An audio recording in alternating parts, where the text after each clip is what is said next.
আজকের এই বাগান মসজিদ উপলক্ষে আপনার এলাকাবাসী অনেক কষ্ট করে মেহনত করে দিন রাত দীর্ঘদিন আমার ভাইরা পরিশ্রম করে এত সুন্দর করে ব্যবস্থাপনা করেছেন।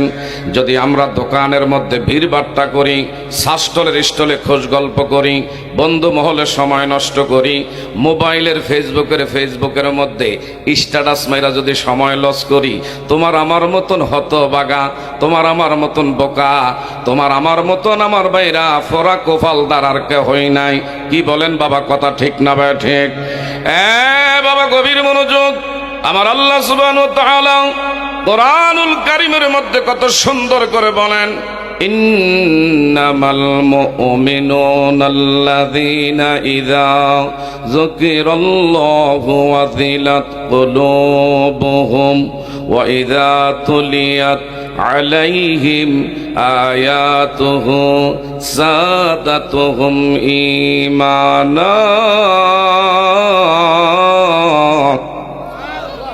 আমার ভাইরা, কোরআনুল কারীমের আলোচনার দ্বারা ইমানদারের ইমান বাড়ে না কমে? আরো ধরে কোন ইমানদারের ইমান বাড়ে না কমে? বাবা, আমরা কি ইমানদার হইয়া বাঁচতে চাই না মুনাফিক হইয়া বাঁচতে চাই? বাবা বলেন তো, আজকে যারা মাহফিলের মধ্যে বসা আছি, বিশেষ করে বাবা এই সময়টা আগামী দিন তুমি আমি দুনিয়া বেঁচে নাও থাকতে পারি, নিঃশ্বাসের কারো বিশ্বাস নাই। এই সময়টা আগামী তুমি আমি কবরে চলে যাইতে পারি।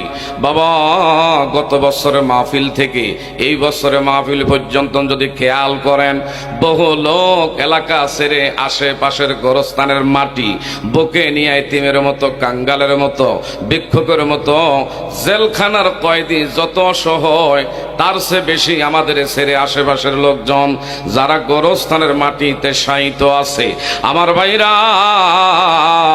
এই মাহফিল হওয়াতে আমি আপনি যত খুশি, তার চেয়ে বেশি খুশি গোরস্থানে আমাদের আপন যারা শুয়ে আছে। এমনও লোক এই জায়গার মধ্যে বসে আছেন বাবা।